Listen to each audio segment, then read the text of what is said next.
En octubre de 2008, el esposo de Stephanie Lehman, Kevin Dunlap, fue arrestado por cometer un crimen impensable. Esta es su historia. Durante mucho tiempo pareció una pesadilla. Pero en este caso, no fue una pesadilla, fue mi realidad. Sé lo cerca que estuve del demonio porque dormía con él todas las noches. Esta es la mirada que tenía antes de pegarme. Esa mirada nos daba mucho miedo. Yo no tenía idea de que podía ser capaz de hacer algo como eso. Viví años temiéndole a Kevin. Me dijo lo fácil que le sería matarme en cualquier momento. La verdad, quiero que se muera. Lo odio mucho. Y ojalá pudiera matarlo.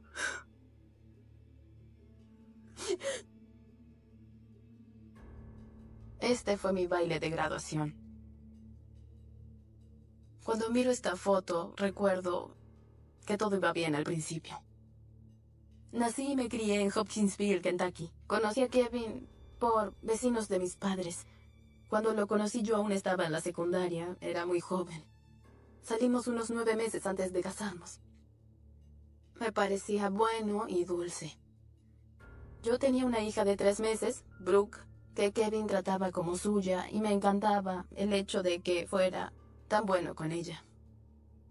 Esta fue nuestra primera foto familiar. Me cuesta mirar esta foto y creer que este sea el mismo hombre. Hablábamos de tener una familia numerosa y de tener hijos juntos. Al año y medio de casarnos tuvimos a nuestro primer hijo juntos. Y varios años después tuvimos a nuestro segundo hijo.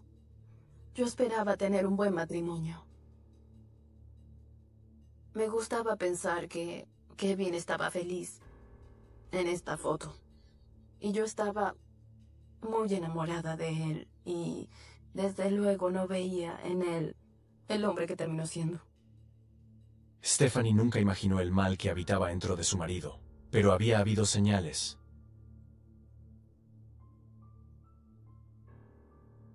Nuestro matrimonio fue normal al principio. Con el tiempo, las cosas cambiaron. Pasó a ser malo y controlador con los niños. Creo que todos empezamos a sentirnos presos en nuestra propia casa. Una noche, Brooke no había tomado la cuchara del modo que Kevin creía que debía tomarla. Yo nunca la tomaba del modo correcto, así que siempre recibía un golpe. Por mucho que tratara, sentía que nunca podía tomarla del todo bien aunque me pegara. Pero no podía llorar o sería mucho peor. Kevin le dijo que tenía que quedarse en su lugar hasta que terminara de comer. Teníamos que comer toda la comida del plato. Si no, no podíamos levantarnos de la mesa ni hacer nada más. Brooke se quedó sentada a la mesa. Al final estuvo así durante horas. Las dos sabíamos que si Kevin se enteraba de que no había terminado la cena, le daría una golpiza. Así que yo esperé hasta que Kevin fuera a darse una ducha y yo arrojé la comida de Brooke a la basura y procuré cubrirla para que él no la viera ahí dentro. Le pedí a Brooke que le dijera a Kevin que había terminado. Yo hacía lo mejor que podía para evitar problemas y que Kevin no tuviera motivos para enfadarse. Esta es la mirada que tenía a la hora de la cena, cuando se enfadaba conmigo antes de pegarme. Esa mirada nos daba mucho miedo.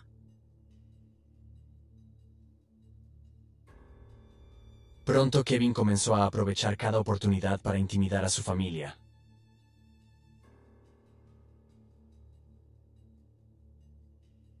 En esta foto estoy yo con Kevin Jr. en la espalda de mi papá. Se nos ve contentos, divertidos. Era la época en que los juegos eran aún divertidos y todos los disfrutábamos. Enseguida los juegos cambiaron mucho.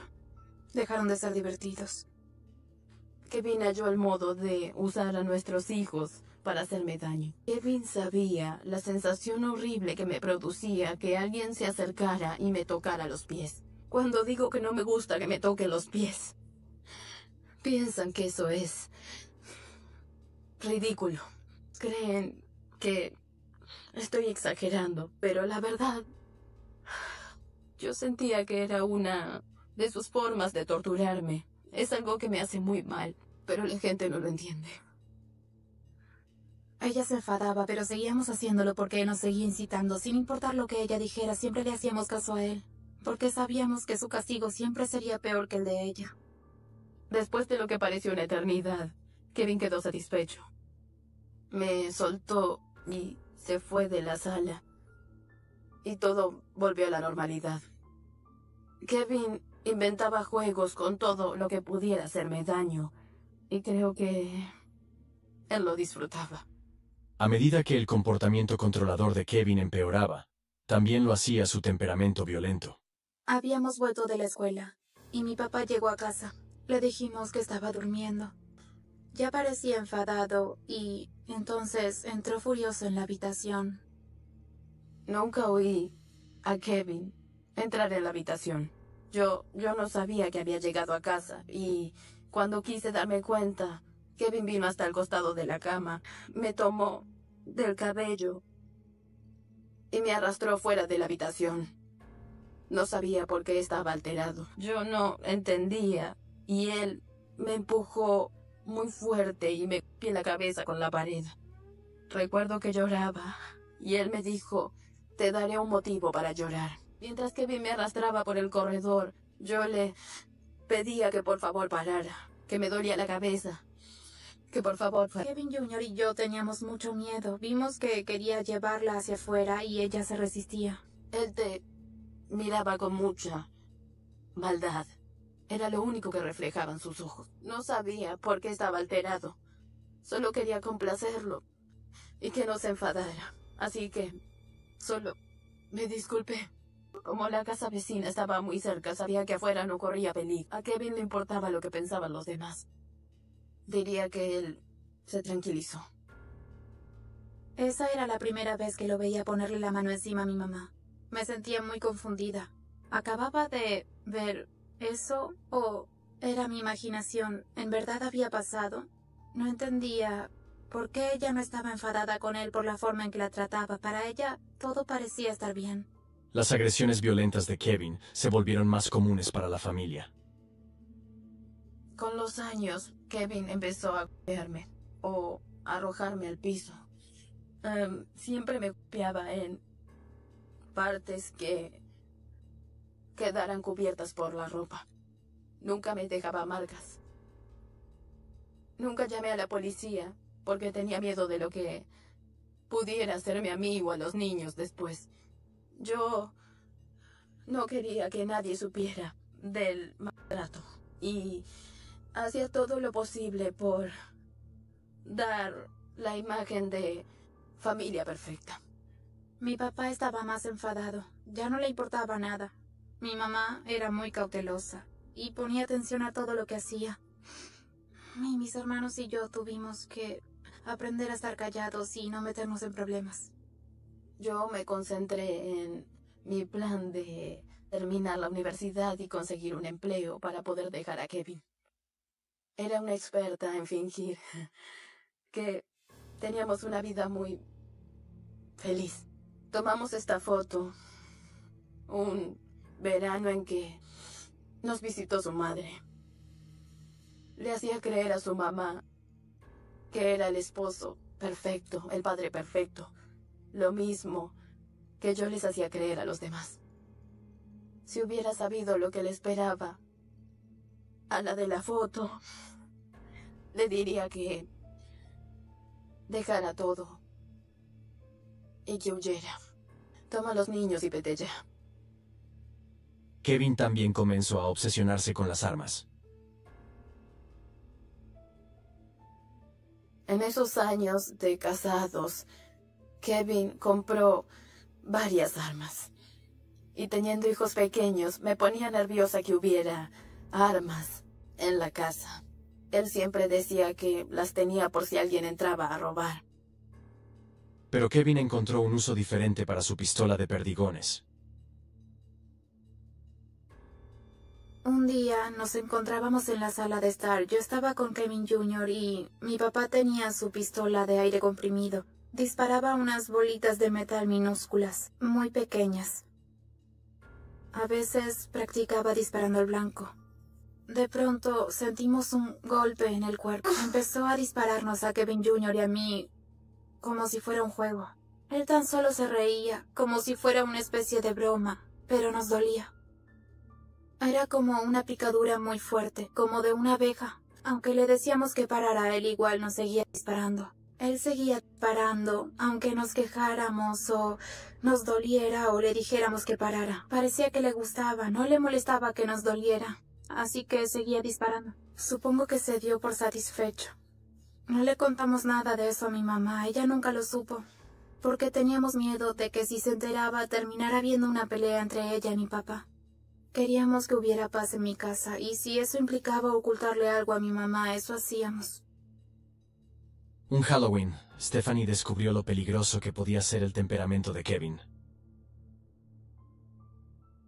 Cada Halloween le compraba a Kevin sus dulces favoritos y ese Halloween yo me comí algunos de ellos. Y cuando él volvió a casa del trabajo y vio que faltaban algunos dulces, se molestó. Quería saber quién se los había comido. Pensé que culparía a los niños. Así que le dije que había sido yo la que se los había comido. De repente me apuntó con un arma. Yo me iba cuando él se enfadaba. De repente me apuntó con un arma. Me dijo lo fácil que sería matarme en cualquier momento. Comencé a llorar y le rogué una y otra vez que no me hiciera daño, porque no lo volvería a hacer. Y al final él bajó el arma y se fue de la sala. Después de eso, no me habló durante unos 2 meses. Me ignoraba, a pesar de que dormíamos juntos. Me sentía atrapada. Después de años de que Kevin me dijera que era estúpida, que era tonta, que nunca podría tener una vida sin él, una y otra vez, empecé a creerlo. Yo quería solucionar los problemas, pero en lugar de mejorar todo, eso iba empeorando. Kevin comenzó a comportarse de manera extraña por las noches. Con los años el trato físico disminuyó, pero noté que Kevin dormía menos y que siempre subía a lo que llamaba su guarida, en lugar de dormir. Era una habitación que había arriba sobre el garage, y Kevin pasaba cada vez más tiempo solo en ese lugar. Llegó un punto en el que él no quería comer con nosotros y tan solo llegaba a casa y se iba directo arriba, y no venía a la cama durante varios días. Y él podía irse sin que yo me enterara porque podía salir por el garage y yo jamás lo hubiera sabido. Eso me preocupaba un poco, pero la verdad no me molestaba porque a esa altura de nuestro matrimonio, si él quería hacer lo suyo, yo no le decía nada. Era un alivio porque no tenía que lidiar con él. Una noche tormentosa, Stephanie se topó con una escena inquietante. Una noche que había tormenta, yo me desperté y él no estaba en la cama. Así que me levanté y fui a buscarlo. Empecé a recorrer la casa y lo vi en la cama de Brooke. Creo que oí los truenos y me desperté, y sentí a otra persona en mi cama. Me di vuelta y era mi papá, y eso me desconcertó, porque no estaba ahí cuando me acosté. Estaba acostado a mi lado y se había cubierto con la sábana. Me pareció algo raro porque él nunca había venido a mi cuarto, y yo nunca había despertado con él en mi cama. Mi mamá me preguntó qué hacía ahí, pero yo no sabía, así que le dije que no sabía por qué. Y ella parecía algo confundida y enfadada. Y luego ella trató de despertarlo y sacarlo de mi cama. Cuando lo desperté parecía desorientado.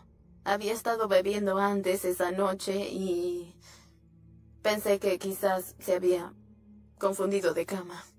No le di mucha importancia, pero me sorprendió que él estuviera en su cuarto. Después de esa noche empecé a temer a los truenos. Y eso me parecía raro porque nunca me habían dado miedo. Cada vez que había una tormenta eléctrica, me acurrucaba en la cama y me echaba a llorar y me escondía bajo la sábana por miedo. Me da mucho miedo pensar que podría haber pasado cualquier cosa. Lo que él haría después me hace pensar que tal vez pasó algo esa noche y que quizá lo bloqueé para no recordarlo. Kevin pronto comenzó a desaparecer en horas extrañas. Él había tenido varios empleos. En ese momento era instalador de televisión satelital. Una noche alrededor de las 9 lo vi prepararse para irse. Yo no le creí, pero dejé que pensara que sí. En general no había instalaciones a esa hora de la noche. Pero según él lo habían llamado, así que se fue. Yo me sorprendí, pero no dije nada. Era raro que desapareciera durante tantas horas. Yo pensaba que Kevin pasaba tanto tiempo fuera de la casa porque tenía un amante. Pero aún no sé qué es lo que hacía en ese tiempo. Esta es una mirada que Kevin tenía a veces. Y cuando le veía esa mirada, me parecía que estaba ausente y que quería estar en otro lugar. Para mí, en esos momentos, él pensaba en tener otra vida. Por un tiempo, la vida en la familia Dunlap pareció rutinaria. Pero Stephanie estaba a punto de recibir una sorpresa. Llegamos a casa una noche y había una gran cantidad de sangre en la sala de estar. Fue aterrador entrar y ver toda esa sangre. Él estaba sentado en el sofá tratando de que le dejara sangrar la mano. Le pregunté a Kevin qué había pasado y él me dijo que se había cortado la mano, reparando la camioneta. Me pareció raro que no me hubiera llamado para pedirme que lo llevara al hospital. Después de anunciarnos, el doctor vino al consultorio y le revisó la mano. ¿Qué le había pasado? Kevin le dijo que se había cortado reparando la camioneta. Y al médico le pareció raro porque era un corte limpio. Cuando dijo que era un corte limpio, yo pensé que significaba que no había infección. Cuando el doctor salió de la habitación, Stephanie pensó que todo estaba bien, pero regresó con compañía. Lo que me llamó la atención fue cómo reaccionó Kevin cuando vio a la gente. Se alteró mucho. ¿Qué hace el policía acá? Solo quería saber cómo se había cortado, porque parecía un corte limpio y no un corte que uno se haría reparando un vehículo. Podían sospechar que se había peleado con alguien o que había querido hacerse daño. Kevin se alteraba cada vez más. Yo había visto a Kevin alterado en varias ocasiones, pero nunca tan alterado frente a otras personas. El agente dijo ok y se fue de la sala. Y luego al rato él empezó a calmarse. No le pregunté a Kevin por qué se había puesto nervioso cuando vio entrar a la gente, porque no quería alterarlo más de lo que ya estaba. En la tarde del 15 de octubre de 2008, ocurrió una tragedia en el vecindario. Stephanie leyó sobre esto al día siguiente. 3 muertos en un incendio. Creo que este es el mismo artículo. 3 niños murieron tras incendiarse su casa. Y la mamá se salvó porque se arrastró hasta la piscina. Recuerdo que dije lo horrendo que era. Es una foto de la casa de los Frensley. Me cuesta mirarla y saber que 3 niños perdieron la vida. Cerca de la hora en que reportaron el incendio, llamé a Kevin para avisarle que la cena estaba lista. Él parecía normal. Stephanie pronto se enteró que el incendio no había sido accidental.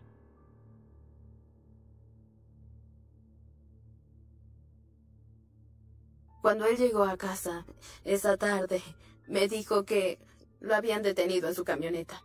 Le pregunté por qué y él me respondió que tenía que ver con el incendio. Los agentes buscaban a un empleado de la compañía de televisión satelital, porque, al parecer, la persona iba en su vehículo. Y él tenía una camioneta de la compañía que usaba 5 días a la semana. Pero detuvieron a varios de sus compañeros ese día porque estaban buscando a un empleado específico. Él no dijo que hubiera sido nada raro, tan solo le hicieron unas preguntas y lo dejaron ir. Jamás pensé que pudiera estar implicado. Pero la noche siguiente, Kevin actuó de forma extraña.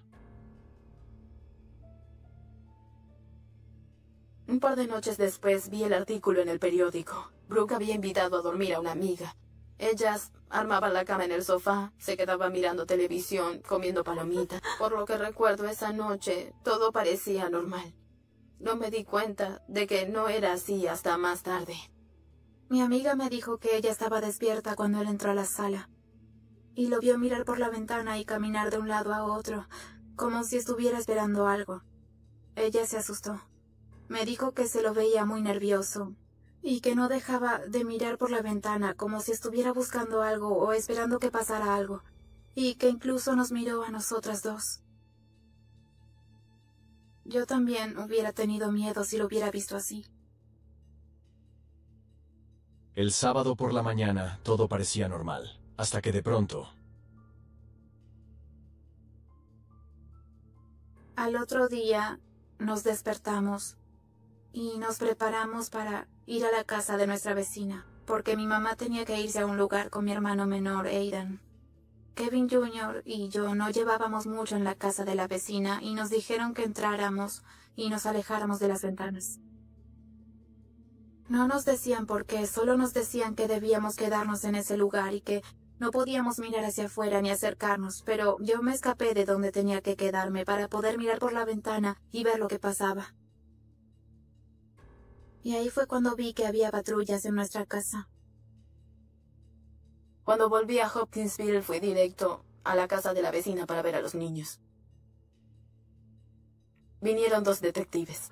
Habían arrestado a mi esposo por el incendio en esa casa.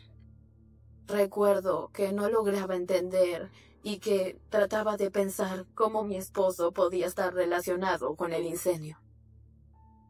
Y ellos empezaron a decirme con calma que había sido más que un incendio, que había 3 niños asesinados y una mujer, y que él la había amarrado, y que luego prendió fuego la casa, y que la mamá se salvó porque se arrastró hasta la piscina. Yo recuerdo que me costaba mucho respirar y que todo parecía moverse en cámara lenta. En ese momento no podía creer que él hubiera tenido algo que ver con el incendio. Yo pensaba que se habían equivocado de persona. No pensaba que Kevin hubiera estado implicado en el incendio.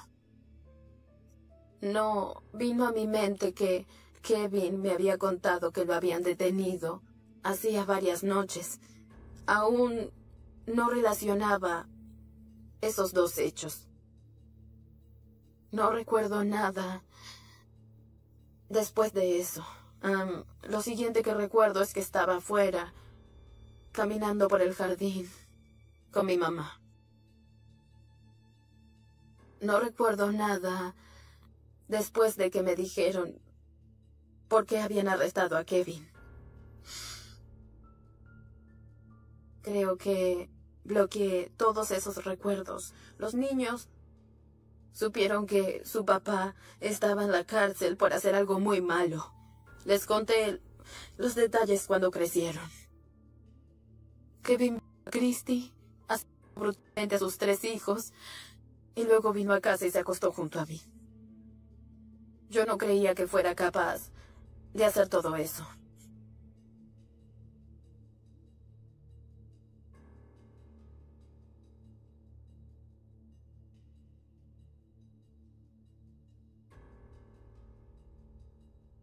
cuando todo el mundo lo creía culpable. Al principio, yo no. Yo pensaba que solo sentía odio por mí y los niños. No creía que él pudiera lastimar a alguien que no conocía. Cuando fui a visitar a Kevin a la cárcel, yo esperaba que él pudiera darme algún tipo de respuesta al por qué pensaban que había cometido esos crímenes. Él no me dio ninguna explicación de nada. Me dijo que tendría las respuestas cuando lo juzgaran. Ahora que lo pienso, creo que ese fue su modo de decirme que era culpable. Pero no tengo idea de por qué la eligió a ella y no a mí. No tengo idea. ¿Por qué eligió a esos niños? Creo que es posible que estuviera descargando su odio por nosotros en otra familia. Había muchas similitudes entre nuestra familia y esa familia.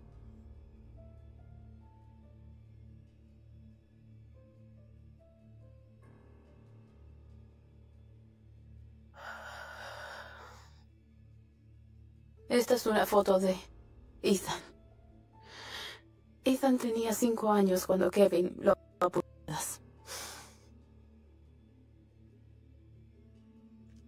Esta es una foto de Courtney. Ella tenía 14 años cuando Kevin la apuñaladas. Esta es una foto de Kayla. Ella tenía 17 años cuando Kevin asesinó.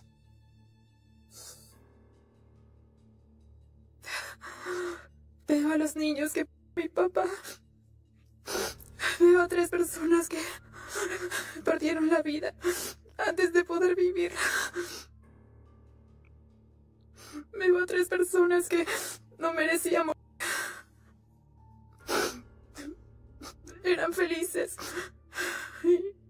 Y no tenían idea de que su vida se terminaría antes de siquiera empezar. Lo siento. Lo siento mucho. Lo odio. Y ojalá pudiera verlo.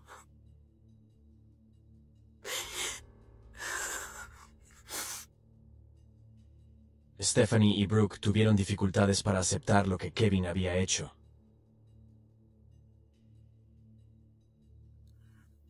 Con el tiempo me deprimí cada vez más. Tenía muchos amigos, pero me fui encerrando en mí misma. Solo quería dormir o estar sola. Pensé mucho en suicidarme en esos años. Para aliviar el dolor de Brooke, Stephanie decidió revelarle algo que nunca supo. Kevin no era su padre biológico. Hablé con el terapeuta de Brooke y decidimos que un día, durante su sesión de terapia, yo por fin se lo diría. Ella se sentó a mi lado y me dijo que él no era mi verdadero papá. Y recuerdo que me enfadé mucho con ella. Fue un cierto alivio, pero también me sentí triste. Él era el hombre que me había criado desde que tenía 3 meses, así que seguía siendo mi papá aunque no lo fuera.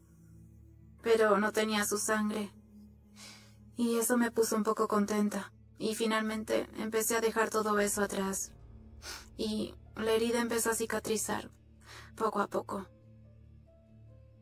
Me tomó mucho tiempo recuperarme.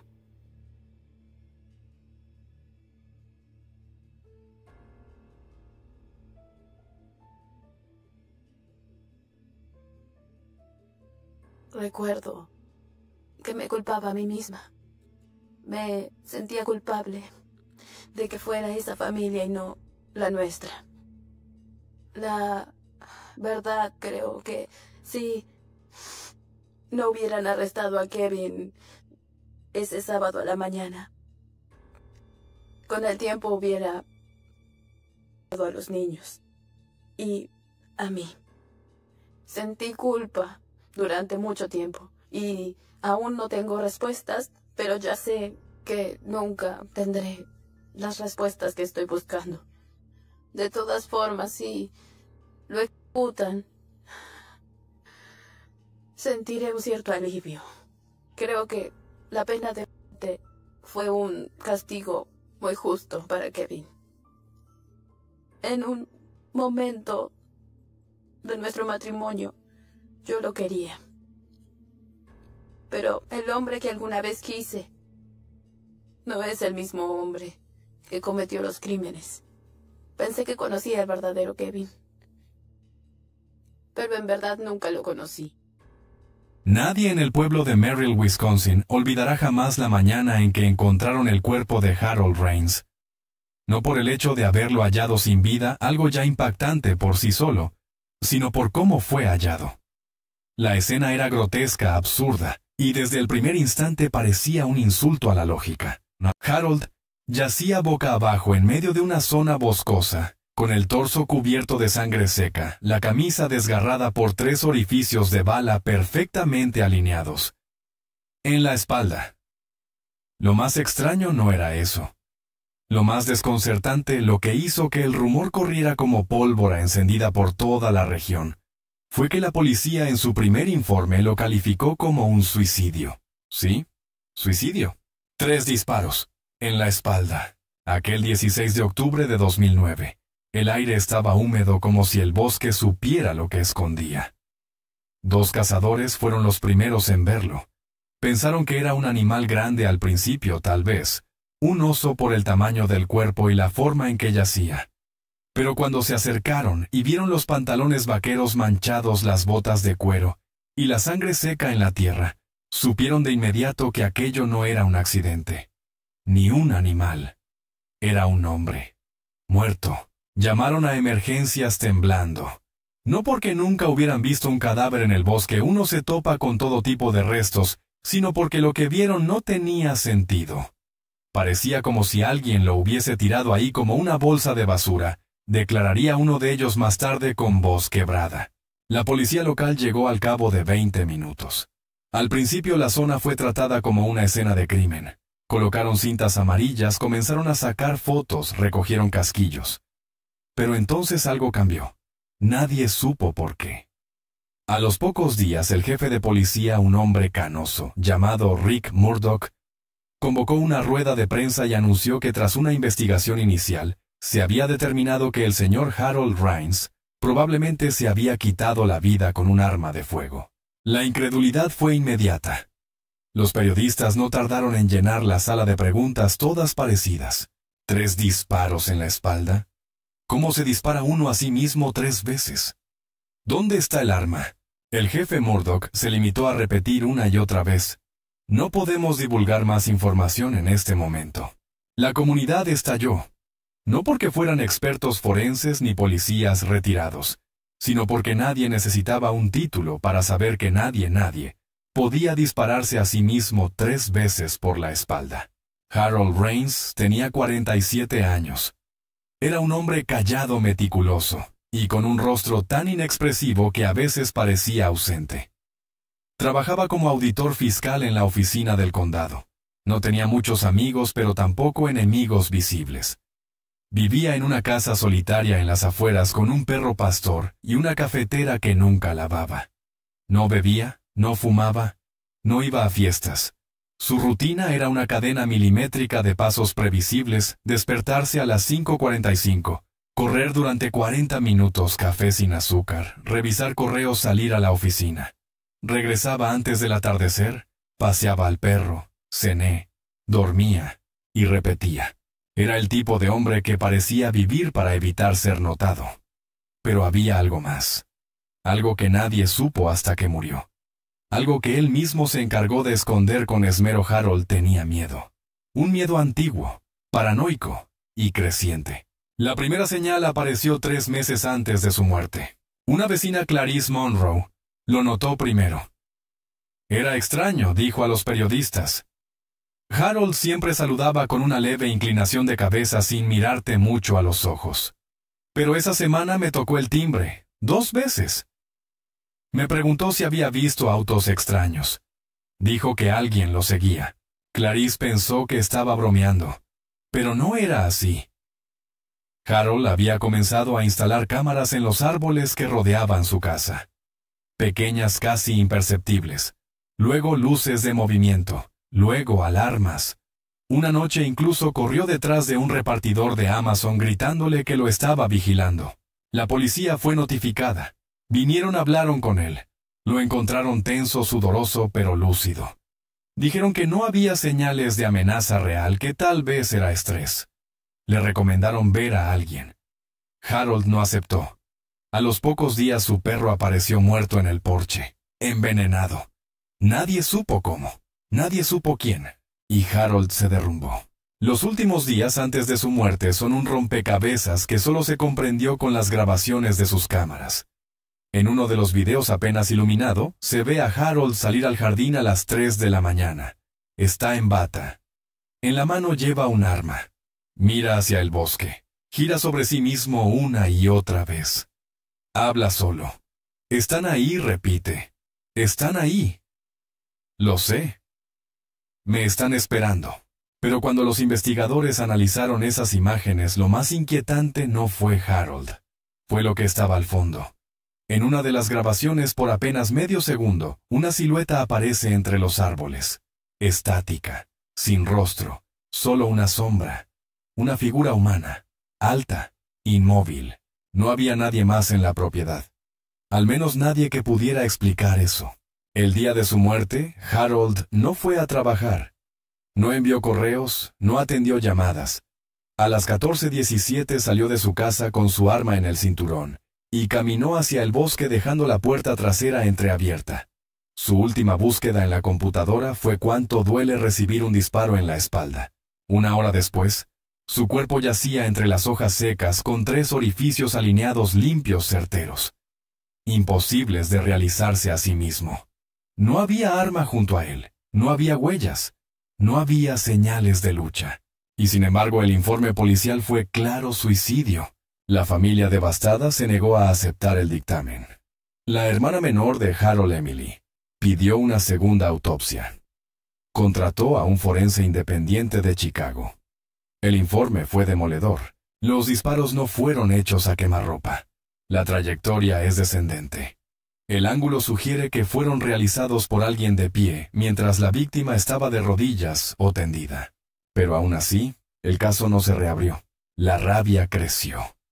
Manifestaciones pequeñas comenzaron frente al ayuntamiento. Justicia para Harold, decían las pancartas. El jefe Murdoch no volvió a dar entrevistas. A los pocos días pidió su retiro anticipado. Lo aprobó en silencio el consejo municipal. Y entonces alguien habló. Un hombre. Un vagabundo que solía dormir en los límites del bosque. Dijo haber visto algo esa noche. Dijo que había escuchado gritos. Dijo que vio una figura arrastrar un cuerpo. Pero desapareció al día siguiente. Lo que nadie sabía, lo que nunca se hizo público, hasta que alguien filtró los archivos del caso. Fue lo que Harold escribió en su libreta, aquella que escondía en un compartimento secreto del escritorio. Allí, en una hoja garabateada con letra temblorosa, dejó una frase que congeló la sangre de todos los que la leyeron. Si aparezco muerto no fue por mi mano. Ellos me encontraron. Ellos me cazaron. Y tú que estás leyendo esto aún estás a tiempo. Y la hoja terminaba así, con una mancha de tinta corrida, como si la mano que escribía hubiese sido interrumpida o alcanzada. Y así, entre sombras, silencios y disparos imposibles, comenzó uno de los casos más enigmáticos que ha conocido el norte de Estados Unidos. Y eso apenas era el principio. Cuando la hermana de Harold, Emily Rains, recibió la llamada de la policía informándole que su hermano había muerto por causas que indicaban un suicidio, su primera reacción no fue el llanto, fue rabia. Una rabia seca, visceral, inexplicable. Porque Emily conocía a Harold más que nadie, y si había algo que podía jurar sin dudarlo, era esto: su hermano jamás se quitaría la vida. No por cobardía, sino por principio. Harold era metódico hasta la rigidez. Planeaba con antelación la hora exacta a la que debía cambiar las bombillas del garaje. Tenía carpetas con anotaciones de cada gasto desde 1996, y si alguna vez había hablado de muerte, lo hacía con un tono frío, analítico, distante. Para él, la vida era algo que se defendía con reglas, y la muerte, un resultado que solo aceptaría si no quedaba alternativa lógica. Y eso no era un suicidio. Emily llegó a Merrill la misma noche. El cuerpo de su hermano ya había sido trasladado.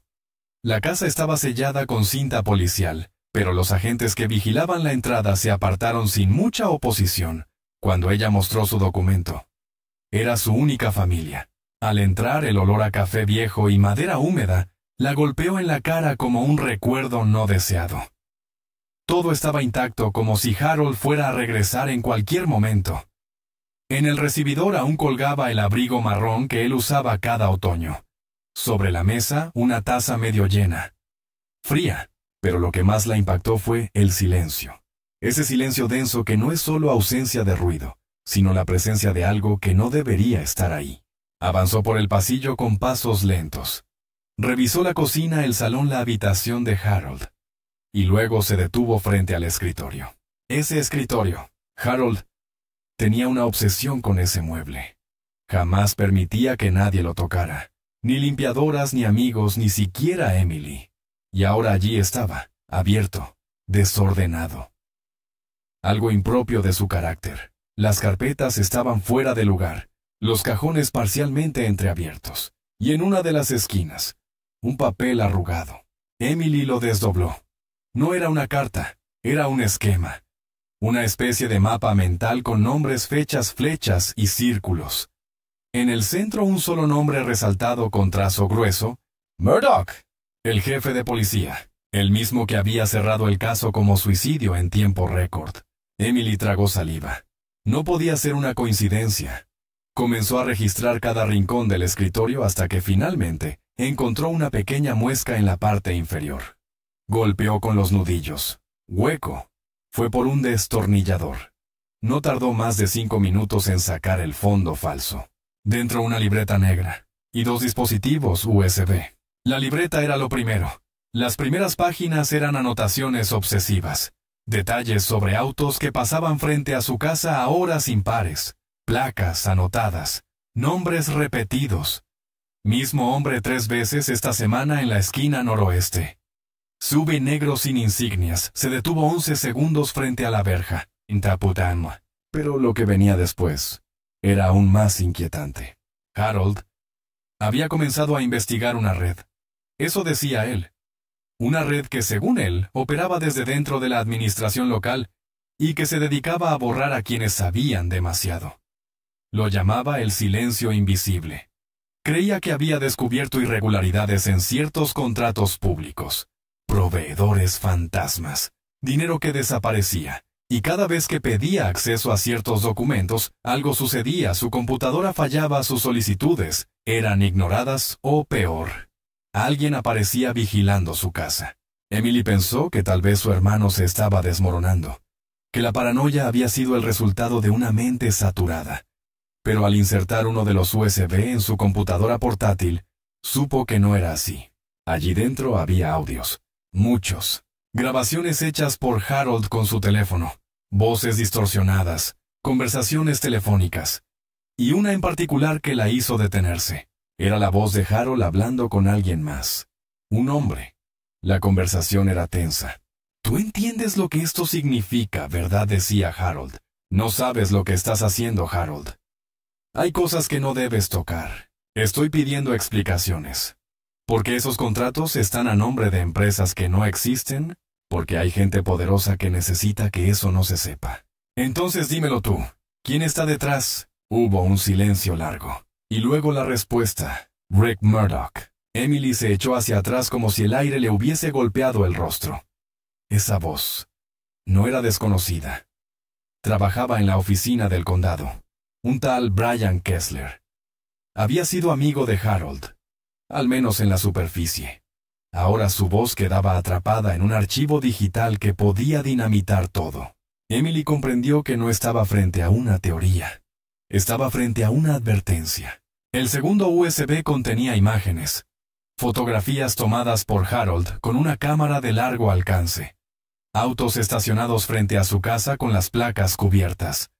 hombres con auriculares hablando por radio. Uno de ellos en más de una ocasión llevaba puesto un uniforme de policía, y en una de las fotos, algo más escalofriante, un rostro, parcialmente oculto entre ramas, mirando hacia la ventana del dormitorio de Harold. Esa noche Emily no pudo dormir. Cada crujido de la casa la hacía saltar. Cada sombra parecía más densa que la anterior. A las 3:12 a.m., escuchó un ruido seco proveniente del patio. Se levantó, corrió hacia la ventana. Nada, solo la brisa meciendo las ramas. El silencio volvió, pero ya no era el mismo. Ahora estaba habitado. Al amanecer fue al cuartel de policía. Exigió hablar con el nuevo jefe interino, un hombre más joven llamado Joel Stetler. Le mostró parte de los archivos. Le pidió que reabriera el caso. Él la escuchó con cara tensa y luego le dijo, «Emily, lo que tienes aquí es fuerte, pero no es suficiente.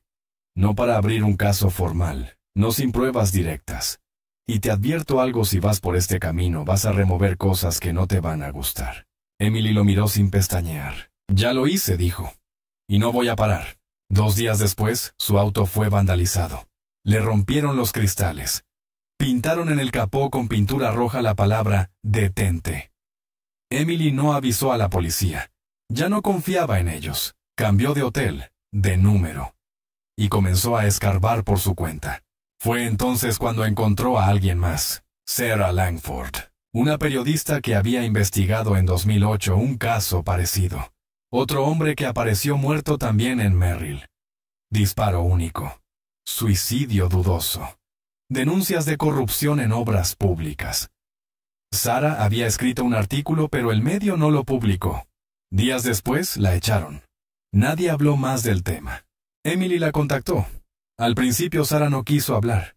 Luego de varios intentos aceptó encontrarse en un café a las afueras de la ciudad. Llevaba gafas oscuras. No por estética, sino por miedo. «Tú crees que tu hermano estaba loco, ¿verdad?», preguntó mirando su taza sin beber. No respondió Emily. «Creo que tenía miedo.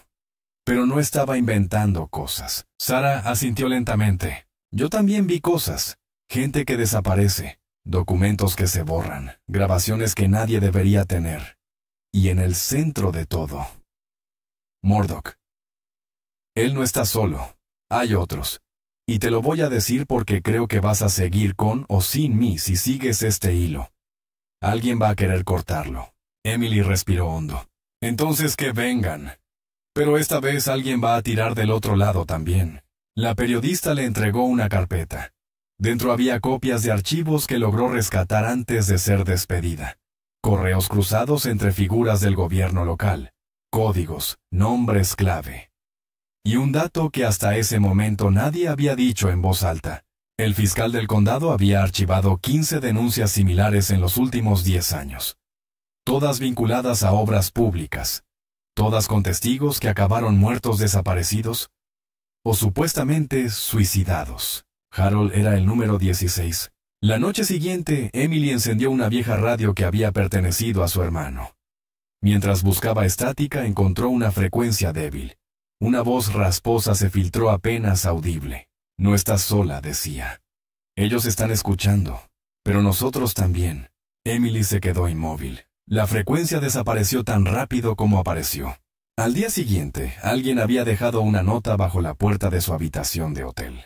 «Tienes razón. Sigue cavando. Pero hazlo antes de que te entierren a ti también». Y eso fue solo el inicio del descenso. Porque lo que Emily estaba por descubrir enterrado entre papeles, contratos, cadáveres y conspiraciones no solo explicaría la muerte de Harold, sino que revelaría una red tan profunda que tocaba los cimientos mismos del pueblo donde todos fingían dormir en paz. El nombre del fiscal apareció en la carpeta como una sombra que se desliza por una habitación oscura. Dean Halvorsen había estado en su cargo durante más de 2 décadas. Impecable en sus trajes oscuros, rostro pulido por la diplomacia, sonrisa de manual. Pero en los márgenes de los informes de Sarah, en las notas garabateadas por Harold, en los comentarios en voz baja de empleados que hablaban bajo la protección del anonimato, Halvorsen no era una figura de integridad. Era el muro donde morían los casos. Emily lo miró en una foto recortada de un periódico local. El artículo lo elogiaba por su compromiso con la ley y el orden. Pero lo que más llamó su atención fue el contexto. La fotografía estaba tomada en un evento del ayuntamiento junto al entonces jefe de policía Rick Murdoch, y junto a alguien más, un rostro que reconoció de inmediato.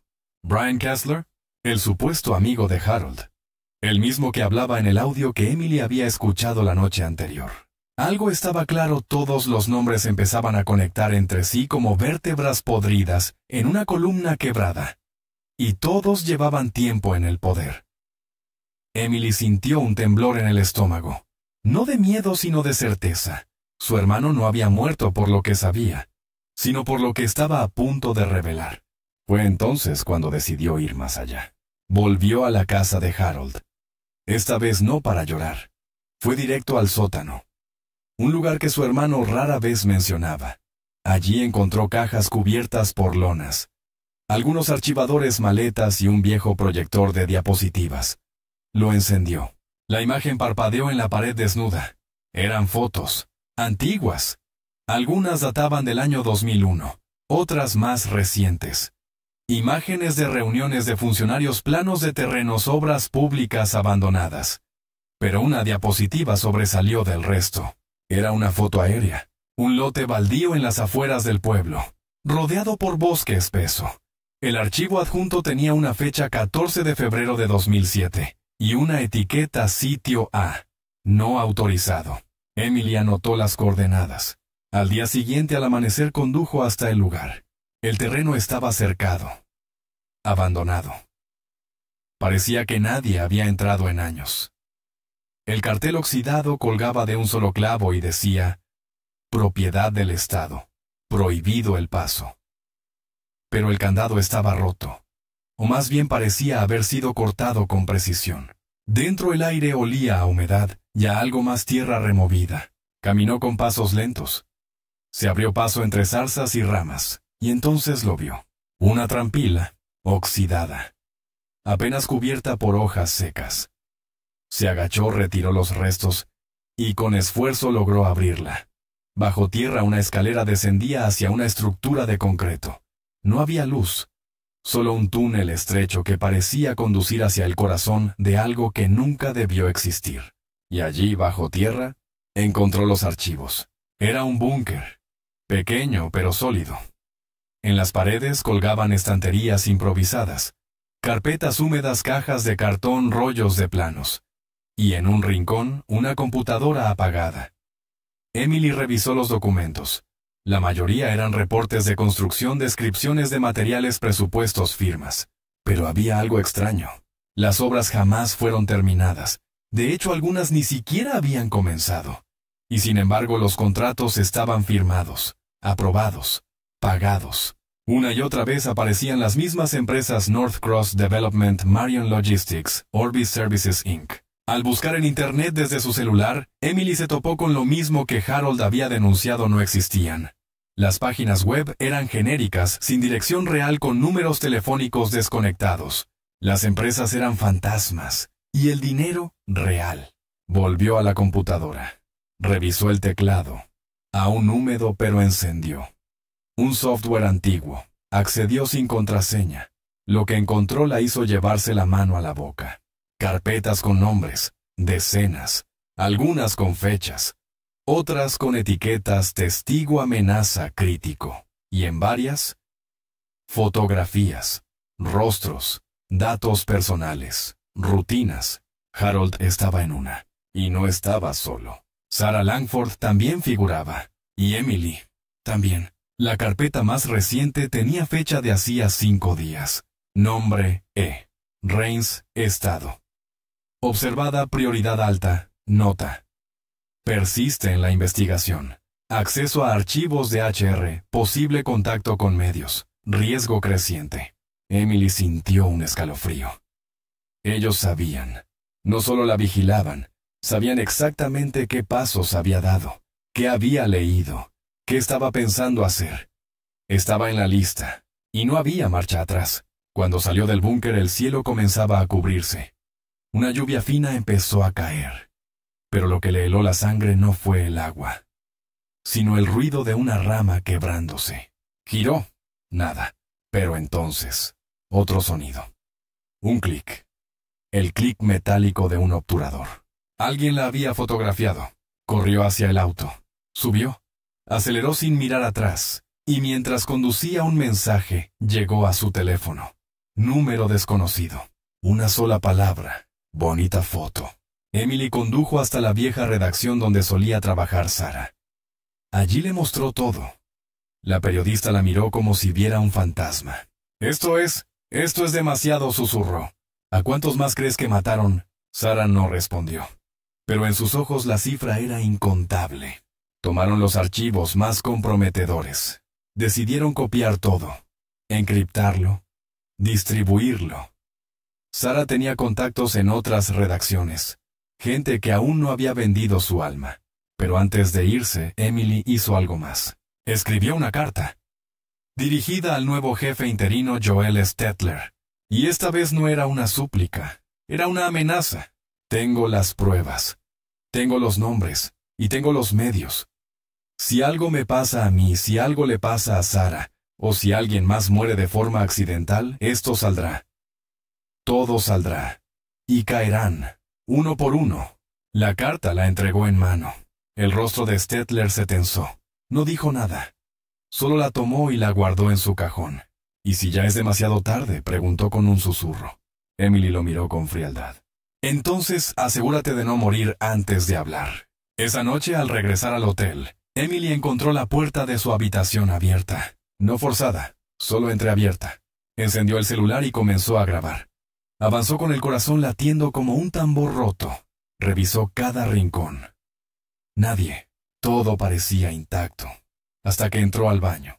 Sobre el espejo con pintura roja, alguien había escrito: el silencio es la única salida. Y abajo, como una firma, un símbolo, un círculo con una X dentro. El mismo símbolo que aparecía en los documentos del búnker. Emily cerró los ojos. Sabía que estaba en guerra. Una guerra contra un enemigo que no tenía rostro, que se escondía entre expedientes uniformes y sonrisas falsas. Un enemigo que no disparaba con balas, sino con miedo. Pero ella no tenía miedo. Harold la había preparado para esto. No con palabras, sino con su muerte. Y lo que venía sería la verdad. La verdad como arma. La mañana después de encontrar el mensaje en el espejo, Emily Rains no desayunó. No porque no tuviera hambre, sino porque el miedo, ese miedo antiguo, lento, ácido, se le había instalado justo en el centro del pecho. Pero no era el tipo de miedo que paraliza, era el que te pone en movimiento, el que te dice que no puedes quedarte quieta, porque si te detienes, te borran. Afuera el cielo seguía gris. Las calles de Merrill parecían las de siempre: niños camino al colegio, autos, rumbo a la oficina, perros husmeando los jardines. Pero ahora Emily lo sabía, debajo de esa rutina latía algo oscuro. Algo que respiraba en los márgenes, que decidía quién vivía, quién callaba, y quién no debía ser encontrado jamás. Revisó de nuevo las carpetas que había traído del búnker. Había una en particular que no había abierto aún. Estaba sellada con cinta roja y llevaba solo una palabra escrita con marcador negro: deep. Profundo. La abrió con manos temblorosas. Dentro había copias de órdenes judiciales falsas, informes de vigilancia a civiles, grabaciones editadas. Pero lo que realmente detuvo su respiración fue un sobre pequeño separado del resto, con una nota escrita a mano: si esto llega a ti, ya sabes lo suficiente para morir. Pero si sabes morir bien, sabrás cómo hacer que ellos caigan primero. Dentro del sobre, una lista. Solo nombres. 13 en total. Todos con iniciales al costado. Algunos tenían un signo plus, otros un, en la parte inferior. Una leyenda: Pullas, una. Dentro del sistema, Bola, eliminado o desaparecido. Emily no reconocía a todos, pero algunos sí. Brian Kessler, Rick Murdoch, Dean Halvorsen Plus, Sarah Langford. Tachado con bolígrafo y a un lado escrito, reapareció Harold Rains. Y al final, Ja Stettler. Pils, el actual jefe de policía. Emily llamó a Sarah. Le pidió que se encontraran en un lugar distinto. No un café, ni la redacción, ni su hotel. Decidieron verse en la vieja biblioteca del centro, un sitio olvidado entre archivos y polvo. Allí, entre estantes vencidos por el tiempo, desplegaron la información como si fuesen mapas de guerra. ¿Qué crees que es esta lista?, preguntó Sara con la vista fija en los nombres. ¿Una jerarquía?, respondió Emily. O tal vez los que saben demasiado. ¿Y tú estás en esta lista? Yo también. No, aún no. Pero si seguimos pronto estaremos. Pasaron horas revisando archivos. Comenzaron a armar una línea de tiempo. Desde el primer contrato fraudulento hasta la misteriosa muerte de Harold. Cada pieza empezaba a encajar: empresas fantasma, terrenos falsos, obras nunca ejecutadas, todo disfrazado bajo proyectos de infraestructura pública. Una red tan bien tejida que hasta los auditores federales pasaban por alto las irregularidades. Pero Harold lo había visto, porque él había sido asignado al caso por casualidad. No por destino, por castigo. Una supervisora lo había colocado allí para castigarlo por un error menor, como una forma de hundirlo en papeleo sin importancia. Pero en lugar de eso lo sumergió en la verdad. Y ahora esa verdad caía sobre Emily como un torrente helado. Volvieron a dividir el trabajo. Sara se encargaría de contactar a los medios nacionales. Emily seguiría tirando del hilo en Merrill. Pero antes de separarse, Sara sacó algo de su bolso, una cinta. La encontré en los archivos que tú me diste, dijo. No sé quién la grabó, pero creo que quieres oírla. Emily la metió en un reproductor viejo que aún funcionaba. La cinta comenzó con un zumbido y luego una voz masculina. Harold no está loco. Solo está demasiado cerca. Si no hacemos algo, nos va a arrastrar a todos. El jefe ya dio la orden. Accidente o suicidio. Eso dijo. Pero tiene que parecer creíble. ¿Entiendes? Silencio. Luego otra voz. Femenina. Dura. Fría. Lo haremos parecer creíble. Solo asegúrate de que no quede huella. Ni arma. Ni testigos. Y que tarde en ser encontrado. Lo suficiente como para que la sangre no hable. Emily tuvo que sentarse. La cinta era la prueba que necesitaba. No solo para saber cómo habían asesinado a su hermano, sino para demostrar que no estaban frente a una red de corrupción común. Estaban frente a una estructura criminal. Una organización que usaba los organismos del Estado como escudo y las instituciones como fachada. Una máquina diseñada para enriquecer a unos pocos y hacer desaparecer a quienes se interpusieran. Esa noche, Emily regresó al hotel con la cinta escondida en su maleta. Pero cuando entró en la habitación, algo no estaba bien. No era el desorden, ni el olor, ni la sensación de haber sido observada. Era el televisor. Encendido, en la pantalla un video en pausa. Ella esa misma tarde en la biblioteca. Grabada desde lejos, desde fuera. A través de un vidrio. El control remoto estaba sobre la cama.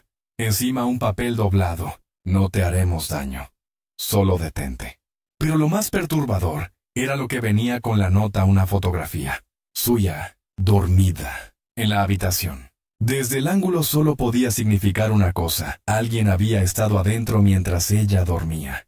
Emily no gritó. No lloró. Solo agarró la foto, la quemó en el lavabo y se fue. No podía seguir en lugares públicos, ni hoteles, ni bibliotecas. Nadie era confiable. Decidió esconderse. Cambió de teléfono. Usó efectivo. Se alojó en una cabaña vieja que un antiguo amigo de Harold tenía en los márgenes del lago Chippewa. Sin señal, sin vecinos, solo bosque, como si diera un salto al mundo salvaje. Pero desde ese aislamiento seguiría trabajando. Y lo primero que hizo fue algo que temía desde el principio: llamar a su madre. ¿Mamá? ¿Emily? ¿Estás bien? No. Pero necesito preguntarte algo. Silencio. La madre comprendía ese tono. Ese que viene cuando el corazón se ha vuelto una piedra con grietas. Harold te dijo alguna vez que se sentía amenazado. Muchas veces. Pero no quería preocuparme.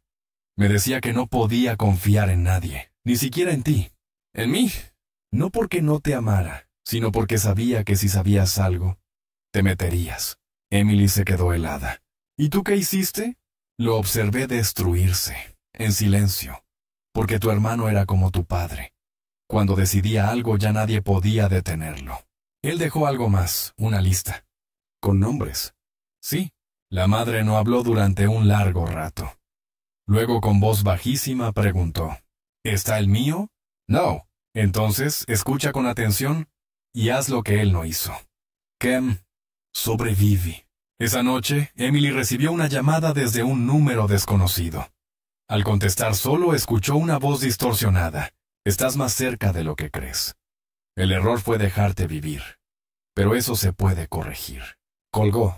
10 minutos después, un mensaje. Hay algo enterrado bajo la antigua estación de tren. Si lo encuentras ya no habrá vuelta atrás. Emily no sabía si era una trampa, pero ya no importaba. Todo lo que le quedaba era el riesgo. Y en ese riesgo el rostro de Harold la miraba. No como un fantasma, sino como un faro. Como un hermano que incluso en la muerte seguía guiándola hacia la verdad. La estación de tren de Merrill había sido clausurada en 1998. Desde entonces, su esqueleto oxidado se alzaba como un mausoleo de piedra olvidada en el extremo sur del pueblo. Nadie pasaba por allí. Las vías estaban cubiertas de maleza, las paredes grafiteadas, las ventanas rotas por el tiempo y por el olvido. Pero cuando Emily Rains llegó esa noche guiada solo por una linterna y el mensaje en su teléfono, supo que no estaba sola. La oscuridad era espesa pero no silenciosa. Los pasos sobre la grava parecían tener eco, y cada crujido de las maderas viejas sonaba como una advertencia. Entró por la puerta lateral deslizándose como si el aire mismo pudiera traicionarla. La linterna barría los rincones, revelando telarañas, ratas muertas, trozos de papeles viejos. Y entonces lo encontró. Una trampilla medio cubierta por una placa de metal oxidado justo debajo de lo que fue la taquilla principal. Emily se agachó. El suelo estaba blando húmedo. Con esfuerzo quitó el metal y cavó con las manos. Unos 10 centímetros bastaron para dar con algo sólido. Una caja, pequeña, sellada con cinta negra, pesada. La sacó. La limpió con la manga, y en la parte superior garabateado con marcador rojo leyó: si me pasa algo abran esto. H.R. Harold. Su letra. Su última advertencia. No se atrevió a abrirla allí. Salió corriendo, el corazón disparado, la caja pegada al pecho como un órgano nuevo. Subió al coche, y condujo sin rumbo hasta alejarse por completo del pueblo. Tomó un desvío sin señalizar hacia un bosque cerrado. Allí, bajo la tenue luz interior del auto, la abrió.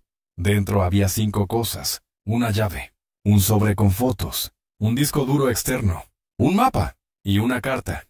Emily tomó la carta con manos temblorosas. Comenzó a leer. Emily, si estás leyendo esto es porque yo ya no estoy. O porque me borraron. Lo supe desde hace meses.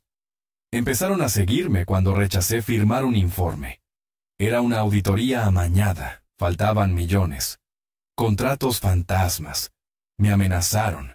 Me ofrecieron dinero. Me invitaron a callarme con dignidad. No acepté. No porque sea un héroe, sino porque ya había visto lo que pasaba con quienes sí aceptaban. Vivían con miedo, o morían sin nombre. Así que hice algo que ellos no esperaban: documenté todo. Copié archivos, grabé llamadas, archivé pruebas, no para publicarlas yo, sino para que tú lo hicieras, porque tú tienes lo que yo no: rabia. Emily contuvo las lágrimas. La llave es del almacén 12B del depósito municipal. Falsifiqué un ingreso para esconderlo ahí. Nadie lo revisa. El mapa indica cómo llegar. El disco tiene todo lo que no me dejaron denunciar. Y las fotos son lo peor. Porque muestran lo que todos temen ver: que los responsables no están escondidos. Están en cargos públicos. Te abrazaría si pudiera. Pero si estás viva, lucha. No por mí. Por ti. Emily bajó la carta, respiró hondo. Y entonces miró las fotos. La primera mostraba un cuerpo. En una camilla, semidesnudo. 3 disparos en la espalda. Harold. La segunda a Murdoch y al fiscal Halvorsen sonriendo frente a un cartel de campaña. Años atrás. Cómplices desde el origen. La tercera era otra cosa. Una sala. Oscura. Una especie de sótano con sillas de metal. En el centro una mesa. Sobre ella lo que parecía ser un cuerpo cubierto con una sábana. Y en una esquina de la imagen, 2 hombres de pie. Uno de ellos era Brian Kessler. El otro no lo reconocía. Pero Emily sabía que esa cara era la próxima en buscar. Con el mapa en mano condujo de madrugada al depósito municipal. Estaba en las afueras, justo donde el bosque comenzaba a volverse denso. El edificio estaba cerrado, pero la llave funcionó. Avanzó por pasillos llenos de polvo hasta dar con el almacén 12B. Adentro, bajo una lona, encontró un archivador de acero. Y dentro de él, un infierno en papel. Contratos falsos. Órdenes de ejecución. Informes internos. Nombres de testigos neutralizados. Fotografías de personas que habían desaparecido. Todo fechado, sellado, firmado.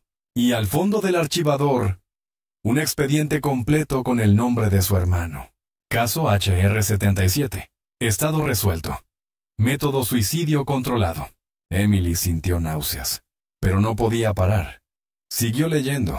Una hoja más abajo, otra orden, siguiente objetivo ER. Ella ya no era solo una investigación, era una sentencia. Y si quería sobrevivir tenía que adelantarse. Volvió al auto. Encendió el motor. Se dirigió directo a la casa de Sarah Langford. No podía hacerlo sola, necesitaba ayuda. Cuando llegó tocó la puerta 3 veces. Nadie respondió. Insistió. Nada. Sacó el teléfono. Llamó. Ocupado. Rodeó la casa. La puerta trasera estaba entreabierta. Entró y la encontró. Sarah tirada en el suelo. Golpeada. Viva pero aturdida. El lugar estaba revuelto. Emily corrió hacia ella. ¿Quién fue? Sarah la miró con los ojos vidriosos. No vi sus caras, pero me dijeron algo. ¿Qué? Ella no va a llegar al final. Tú tampoco. Emily la ayudó a incorporarse. Tenemos que salir de aquí, dijo. ¿A dónde? A donde podamos gritar más fuerte que ellos. Esa misma noche, enviaron copias digitales del disco duro a 3 periodistas de renombre fuera del estado. También a un fiscal federal cuya reputación no había sido aún manchada. Y luego Emily hizo algo más. Creó una cuenta pública en la nube.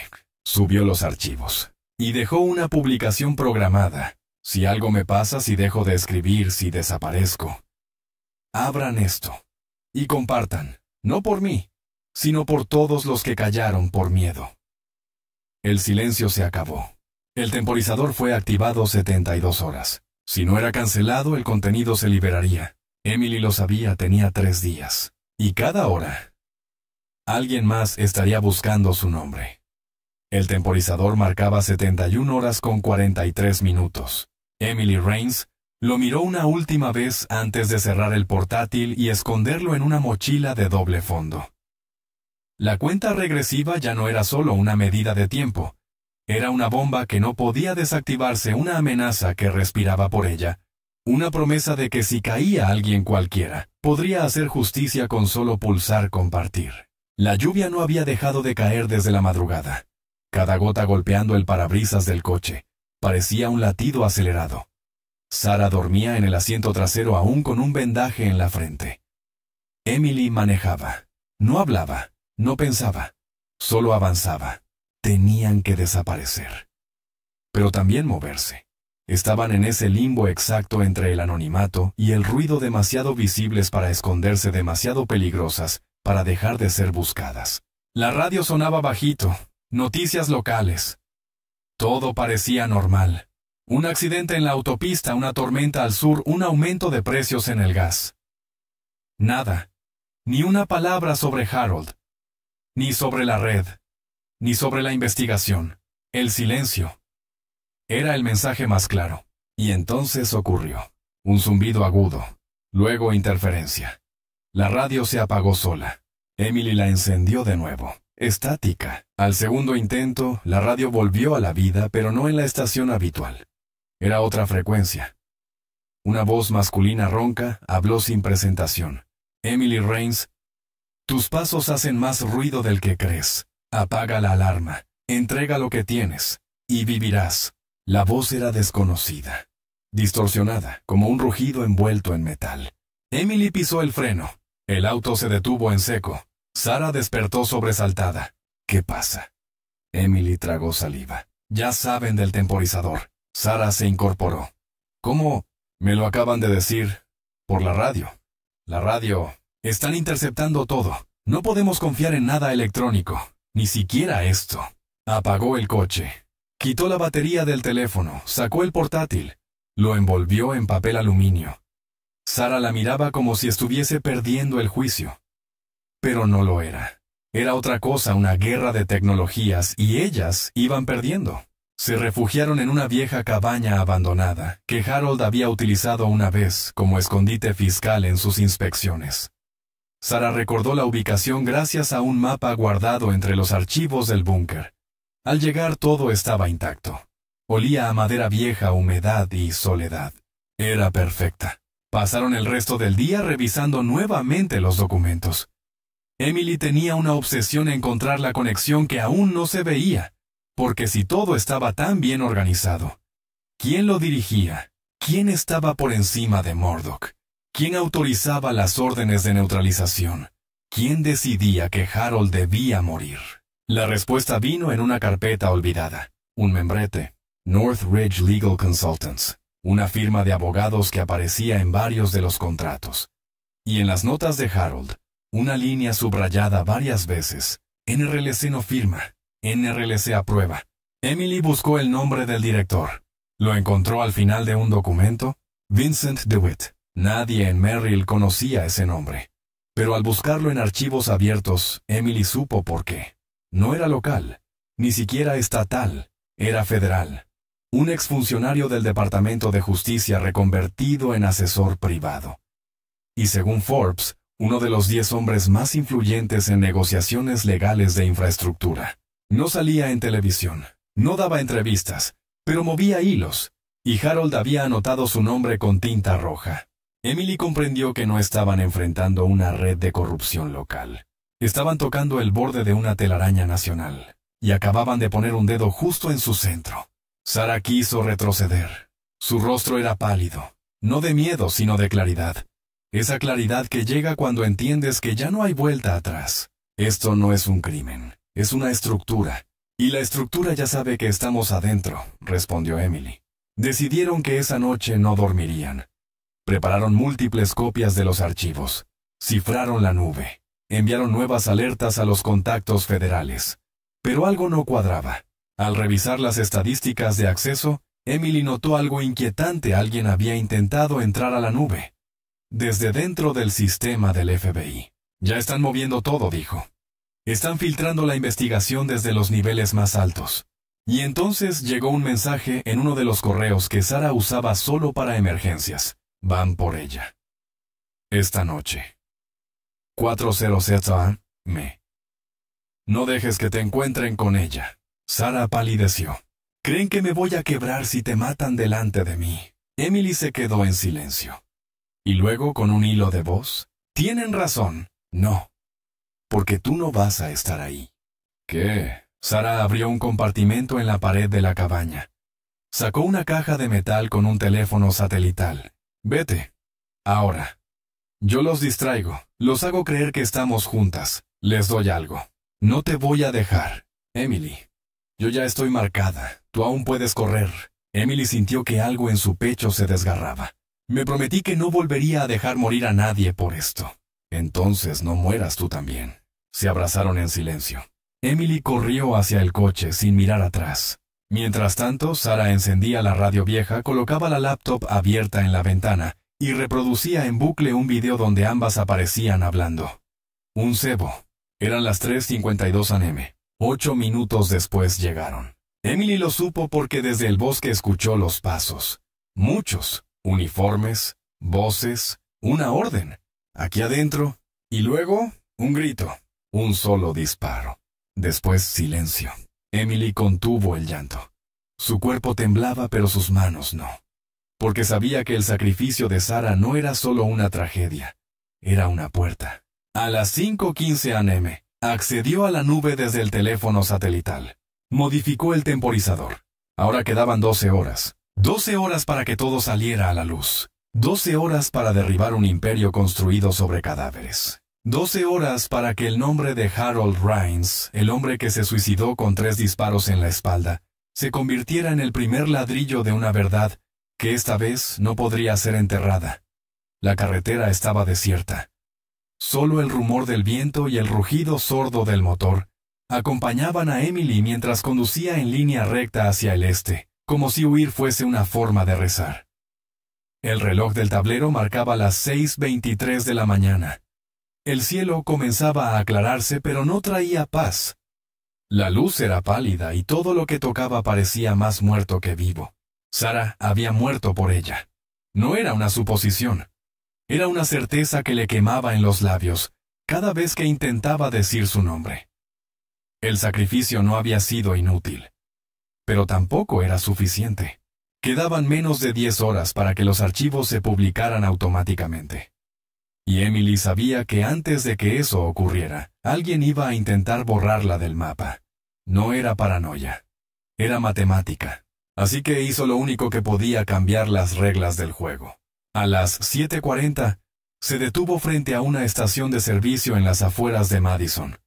Había un solo auto aparcado y un joven limpiando la vitrina de la tienda. Entró, compró una tarjeta de prepago café caliente y una bolsa de tornillos. Luego pidió usar el baño. En el interior, abrió su mochila, sacó el disco duro con los documentos originales y lo selló dentro de una caja metálica que escondió tras el panel del techo. Dejó una nota manuscrita en el interior: si estás leyendo esto, ve a la prensa, busca el nombre de Harold Raines y grita. ¿E.R.? Dejó una propina de $100 sobre el mostrador y se fue sin mirar atrás. El disco duro estaba seguro. Ahora tenía que hacer ruido. A las 10 entró 3 a.m.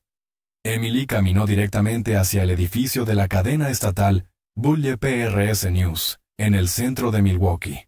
La recepcionista intentó detenerla, pero ella levantó una carpeta. Con voz firme, dijo solo una frase: tengo pruebas de que el jefe de policía de Merrill encubrió un asesinato con ayuda de un fiscal corrupto y un grupo de empresas fantasma. Tengo nombres, tengo fotos, y tengo la grabación de cómo planearon todo. El silencio se volvió absoluto. 2 minutos después, estaba en una sala con 4 periodistas, 3 cámaras y un abogado que hablaba más con los ojos que con la boca. Emily colocó las pruebas sobre la mesa. Documentos, audios, fotos, fechas, testigos, ubicaciones. Todo lo que había sobrevivido a la muerte de Harold. Todo lo que Sarah había muerto por proteger. Y en el centro, una sola frase: quiero que esto salga hoy. La primera reacción fue incredulidad, luego miedo. Después, acción. Los reporteros comenzaron a moverse como si se les hubiese activado un resorte. Llamaron al editor. Este llamó al director. El director llamó a seguridad. No por ella, sino para protegerla. Porque en cuanto se supo que Emily Raines estaba allí, alguien más lo supo también. Un hombre en traje oscuro, gafas de sol y auricular apareció en el vestíbulo. No mostró placa, solo preguntó: ¿la señorita Raines está en este edificio? No lo dejaron pasar. 15 minutos después, otros 2 hombres llegaron. Esta vez con una supuesta orden judicial para incautar material sensible, potencialmente relacionado con seguridad nacional. Pero era una farsa. El abogado de la cadena los retuvo, rechazó la orden y llamó a los medios. El ruido ya era imparable.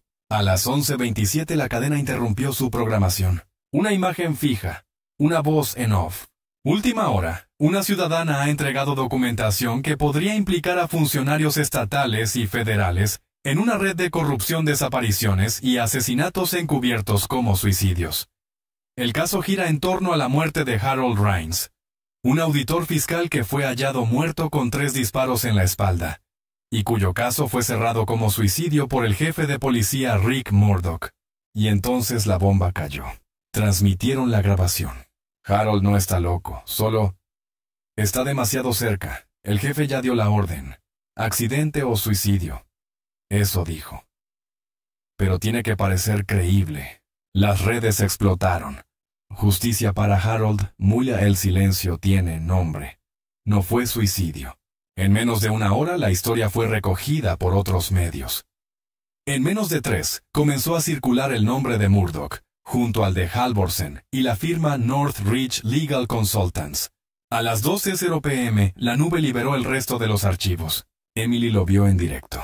Desde un cuarto blindado en la redacción entre café frío y respiraciones agitadas. Las fotos, los contratos, los expedientes de personas desaparecidas. Las pruebas de que Harold Rains había sido eliminado no por un impulso suicida, sino por descubrir demasiado. Y entonces ocurrió algo inesperado. Una llamada, no de un desconocido, del fiscal federal que había recibido los archivos Arthur Kellogg. Su voz era grave, directa, sin adornos. Señorita Rains ya no es una testigo. Es una pieza central en la mayor investigación de corrupción interestatal en décadas. Vamos a protegerla, pero necesito que haga algo por mí. ¿Qué? Reúnase conmigo. Esta noche, en persona. Tengo información sobre su hermano que no estaba en los archivos. Hay algo que usted no sabe. Emily sintió que el aire se le detenía. ¿Qué cosa? No por teléfono. Colgó. A las 7:05 p.m. Un coche del FBI con cristales polarizados la recogió frente a la redacción. Nadie dijo una palabra durante el trayecto. Solo al llegar al edificio federal en un despacho sin ventanas, el fiscal Kellogg la miró directamente y le dijo: su hermano intentó entregar estos archivos 2 semanas antes de su muerte. Emily se quedó helada. ¿A quién? A nosotros, a este despacho. ¿Y por qué no lo ayudaron? Porque no lo recibimos. Fue interceptado. Alguien dentro filtró la alerta. ¿El mismo día? Harold desapareció. Emily apretó los puños. Él sabía que no podía confiar en nadie. Y tenía razón. Pero ahora, esto ha llegado demasiado lejos. Ya no pueden esconderlo. Kellogg le entregó una carpeta. Dentro, una fotografía tomada por una cámara de vigilancia 48 horas antes del suicidio de Harold. Era él, golpeado, empujado a una camioneta negra por 2 hombres armados. Nunca se suicidó, fue secuestrado, torturado y luego ejecutado. Emily no lloró, no gritó, solo asintió. Entonces vamos a hacer que todos lo sepan. Lo harán, dijo Kellogg. Pero antes debe prepararse, porque los que están detrás aún no han caído. Esa noche, Emily durmió en una habitación del edificio federal. Por primera vez en semanas. Soñó con Harold. Estaban en el porche de la casa de su infancia. Él tenía una taza de café. Ella dibujaba en un cuaderno. No decían nada. Solo se miraban. Y él al fin sonreía. Al despertar, entendió lo que su hermano había querido decir en esa última nota en aquella frase subrayada. No busques justicia, hazla inevitable. Y ahora... lo era.